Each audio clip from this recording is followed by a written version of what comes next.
নমস্কার, সবাই কেমন আছেন? বংমায়ের ঘরকন্যাতে আপনাদের অনেক অনেক স্বাগত। আজ রবিবার, ঘড়িতে এখন সকাল ৯টা মতো বাজে। আজ তো দেওরের বউ ভাত, তবে সকাল থেকে তো আর আমাদের সেরকম কোনো কাজ নেই বিয়ে বাড়িতে, তাই গুড্ডির বাপিও হাটে গেছে আর গুড্ডিরও গানের ক্লাস ছিল।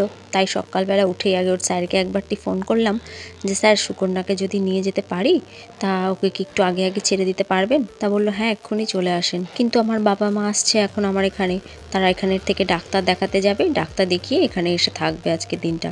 তাদেরও তো বিয়ে বাড়িতে নেমন্তন্ন রয়েছে, তাই বাবা মা না আসা পর্যন্ত তো আর বেরোতে পারছি না। ছাদে এসেছিলাম জামা কাপড় মেলতে, দেখছি বেশ হালকা হালকা রোদ আছে, তাই ভাবলাম একটু দাঁড়িয়ে যাই। সামনেও ওই দাদাটার বাড়িতেও দেখুন কি সুন্দর ফুল বাগান করেছে। দাদা আর বৌদি দুজনেই স্কুল টিচার, কিন্তু ওরাও প্রতি বছর দেখি ফুল চাষ করে। সময় দিতে হয়, গাছের পেছনে প্রচুর সময় দিতে হয়। স্কুল থেকে বাড়ি ফিরে দুজনে মিলেই দেখি গাছের পরিচর্যা করে। বাবা মার জন্য সামান্য কিছু একটু রান্না করলাম, তারা এসে খেয়ে ডাক্তার দেখাতে গেলেই আমি গুড্ডিকে নিয়ে একটু ক্লাসে বেরিয়ে যেতে পারবো। চলুন এবার নিচে যাই, বাবা মা আসার সময় প্রায় হয়েই এসেছে। এই যে বাবা মা এইমাত্র ঢুকলো, এখন আর এখানে বসবে না, এখনই যাবে তারা ডাক্তারের কাছে, ডাক্তার দেখিয়ে তারপর এখানে আসবে। এবারও কি সব টেনে নিয়ে এসেছে ব্যাগ ভরে। বাবা মা বেরিয়ে যাওয়া মাত্রই আমিও গুড্ডিকে নিয়ে বেরিয়ে পড়েছি গানের ক্লাসের দিকে। শুধু শুধু আর ক্লাসটা কামাই করলাম না, বেরিয়েই পড়লাম। বাবা মা ডাক্তার দেখিয়ে আসার আগেই হয়তো আমরা বাড়ি পৌঁছে যাব। আমরা গানের ক্লাস থেকে বাড়ি ফেরা মাত্রই গুড্ডির বাপিও দেখলাম হাট থেকে চলে এসেছে, তাই বলল শিগগিরই চলো টিফিনটা সেরে আসি। তাই তিনজন মিলেই চলে এসেছি এখন লজে টিফিন করতে। এখানে রাতের রান্নার প্রস্তুতি চলছে, চলো টিফিনটা সেরে নিই। বাবা মাকেও ফোন করলাম, বললো হ্যাঁ ওরাও নাকি ফিরছে। ঘড়িতে এখন দুপুর 1:30 মতো বাজে। বাবার শরীরটা তো ভালো না, তাই বাবা বেশি রিচ খাবার খেতে পারে না, তাই বাবার জন্য আর মার জন্য বাড়িতে হালকা কিছু রান্না করেছি, তারা সেগুলোই খাবে। আর আমরা তিনজনে এখন যাচ্ছি ভাত কাপড়ের অনুষ্ঠানে। ভাত কাপড়ের অনুষ্ঠান সেরে দুপুরের খাওয়া দাওয়া সেরে ফিরবো। বাবা মাকে বলে গেলাম খেয়ে নিতে।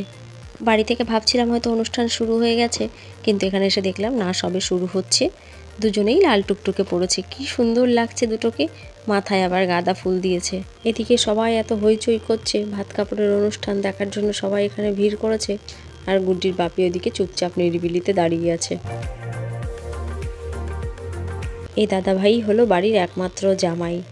এত মিশুকে, দাদাভাইকে ছাড়া কোনো অনুষ্ঠানই যেন জমে না। ভীষণ হাসি খুশি আর ভীষণ মিশুকে, মুখে তো সারাক্ষণই হাসি লেগে থাকে। আমাদের বিয়েতে তো দিদিভাই আসতে পারেনি, তখন প্রেগনেন্ট ছিল। তবে আমাদের বউ ভাতের দিন দাদাভাই একাই এসেছিল। মেয়ের পড়াশোনার চাপে নিজেদের কাজের ব্যস্ততায় এখন একটু কম আসে, কিন্তু বিয়ের পরপর আমরা খুব মজা করেছি একসাথে। এই যে আমাদের জামাই তার শালাবাবুর হাতে ভাতের থালাটা তুলে দিচ্ছে। প্রথমে জামাইয়ের হাতে ভাতের থালা দেখে তো সবাই ভেবেছিল জামাই হয়তো ভাত কাপড়ের দায়িত্ব নেবে, কিন্তু না, জামাই আসলে নিজের দায়িত্ব নিয়ে শালাবাবুর ভাত কাপড়ের অনুষ্ঠানটা করছে। কাপড়ের থালাটা কেউ বলছে নিচে দাও, কেউ বলছে ওপরে দাও। তারপর ঠিক হলো যে না, কাপড়ের থালাটা ওপরেই দিতে হয়। এই বাড়ি তো আসবে সেই মুহূর্তটা যেখানে একে অপরের দায়িত্ব নেবে, আর সেইটা শোনার জন্যই চারপাশে সবাই অধীর আগ্রহে অপেক্ষা করছে। কেউ কেউ আবার বলছে শুধু ভাত কাপড়ের দায়িত্ব নিলে হবে না, পার্লারের দায়িত্ব, ঘুরতে যাওয়ার দায়িত্ব সবটাই নিতে হবে। মেয়েরা তার ঘর বাড়ি, নিজের বাবা মা সব কিছু ছেড়ে অন্যের বাড়ি চলে আসে, তো তাকে তো এইটুকু দায়িত্ব নিতেই হবে।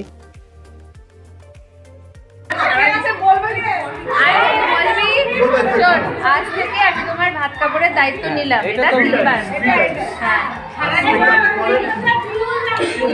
হ্যাঁ তুই বলবি, আমিও নিলাম। সারা জীবনটা বাদ দিচ্ছি।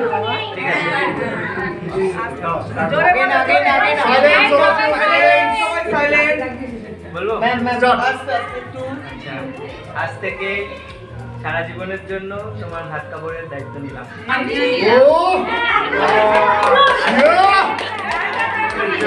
তোমার ভাত কাপড়ের দায়িত্ব নিলাম। আমি তোমার পরিবারকে ভালো রাখার দায়িত্ব। আজ থেকে সারা জীবনের জন্য আমি তোমার ভাত কাপড়ের দায়িত্ব নিলাম। আমি তোমাকে এবং তোমার পরিবারকে ভালো রাখার দায়িত্ব নিলাম।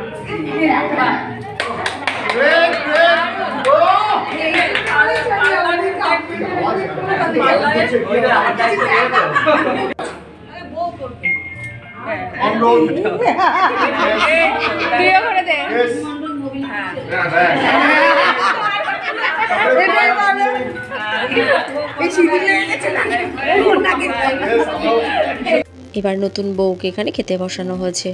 বর নাকি 2 গাল মেখে খাইয়ে দেবে, তারপর বউ নিজে হাতে খাবে। দুজন দুজনকে তো একদম চোখে হারাচ্ছে। সেই বিয়ের দিন থেকে দেখছি দুজনে আঠার মতো চিপকে আছে। ওদের ভালোবাসাটা যেন সারা জীবন এইরকমই থেকে যায়।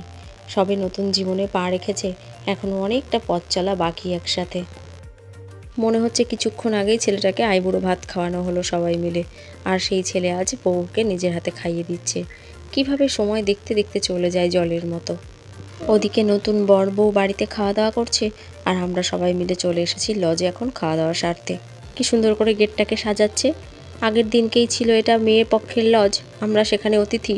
আজকে আবার আমাদেরই লজ, মেয়ে পক্ষরা অতিথি। সন্ধ্যাবেলায় কফির সাথে যে ফিশ বল আর ভেজ বলের ব্যবস্থা আছে, এখন সেইগুলোরই বানানোর কাজ চলছে দেখছি। এগুলো বলল ফিশ বল, আর ওই দিকটায় হচ্ছে ওরা ভেজ বল করছে বিট গাজর দিয়ে। কি সুন্দর নাড়ুর মতো গোল গোল করে পাকাচ্ছে দেখুন সবাই মিলে বসে। এই যে লাল রঙের এগুলো বিট দিয়ে করা, এগুলো হচ্ছে ভেজ বল। এখন সেগুলোতে বিস্কুটের গুঁড়ো মেশাচ্ছে। যারা নিরামিষ খান তাদের জন্য এই ভেজ বলগুলো রাখা থাকবে। 2 বোন একসাথেই বসেছে খেতে।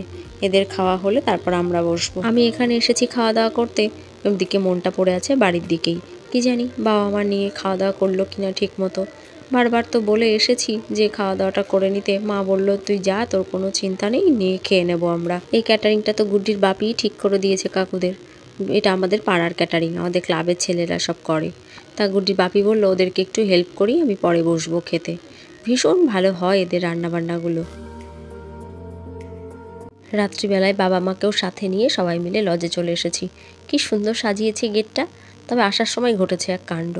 গুড্ডি বাড়ি থেকে বেরিয়েই আমাদের আগে আগে হাঁটছিল, আর একটা কুকুর দেখে ভয়ে দৌড়াতে গিয়ে রাস্তার মধ্যে পুরো উল্টে পড়ে যায়। পুরো জামাটায় ধুলো লেগে গেছে, আবার হাতে পায়েও একটু লেগেছে। কিন্তু জামাটা তো ছাড়ানো যাবে না, ও আজকের জন্যই জামাটা পছন্দ করে রেখেছিল। জামাই আজকেও কি সুন্দর সেজেছে দেখুন, পকেটের ভিতর আবার একটা গোলাপও গুজে রেখেছে। কাকুকেও খুব সুন্দর লাগছে। কাকুকে ব্লেজার পরে তো আগে কখনো দেখিনি, শুধু প্যান্ট শার্টেই দেখেছি। বেশ ভালোই লাগছে। এসে দেখি কন্যাযাত্রী ঢুকে পড়েছে। ওই যে মেয়ের মা, বাবা আর ভাই ছবি তুলছে ওদিকে। গুড্ডির বাপি বাড়িতে রেডি হচ্ছে, ও আসুক তারপর একসাথে আমরা আবার ছবি তুলবো। এখানে তো কফি, ফিশ বল, ভেজ বল, ফুচকা আছে। গুড্ডির দাবি সে নাকি একটু কফি খাবে আজকে। গুড্ডির আজকের সাজটা ওর ভীষণ পছন্দ হয়েছে। যেদিনকে নিজের পছন্দ মতো সাজটা হয় সেদিনকে ওর মুডটাই থাকে অন্যরকম। কিন্তু এর আগের দিন বিয়ে বাড়িতে এসে যেই দেখলো দিদি ফ্রক পরেছে আর ওকে সোয়েটার পরিয়ে এনেছি, সে কি কান্নাকাটি। ছবি টবি তুলে এবার যাবো একটু খাবার টেবিলের দিকে, অনেকটা রাত হচ্ছে।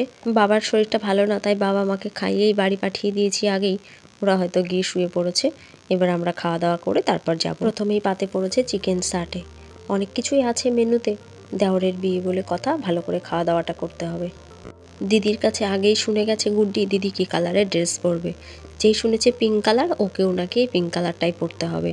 ওর থেকে জামাটা অনেকটা বড়, সেলাই করে দিলাম বসে, তাও আমার পা থেকে অনেকটা ছাড়িয়ে যাচ্ছে। কিন্তু তবুও ওকে এই জামাটাই পরতে হবে, কেননা পিঙ্ক কালারের ওর এই একটাই জামা আছে, আর কোনো ড্রেস নেই। কালকে গুলুদের বাড়ি চলে যাওয়ার কথা আছে, তাই বোনের সাথে আলোচনা করছে আবার কবে ওর সাথে দেখা হবে, কি করে দেখা হবে। ওদিকে ওদের ফটোশ্যুট এখনো চলছে, আর গুড্ডির বাপি এখন আমাদের বাড়িতে রাখতে যাবে, কেননা গুড্ডির বাপির এখানে অনেক কাজ আছে। আমাদেরকে বাড়িতে পৌঁছে দিয়ে এসে এখানকার কাজগুলো সেরে তারপরও বাড়ি ফিরবে। সোয়েটার, চাদর সব সাথে করে নিয়েই এসেছিলাম ব্যাগে করে, তাই এখন সেগুলো গায়ে চাপিয়ে বাড়ি ফিরতে হবে। বাইরে যেমন কুয়াশা পড়ছে তেমন ঠান্ডাও রয়েছে।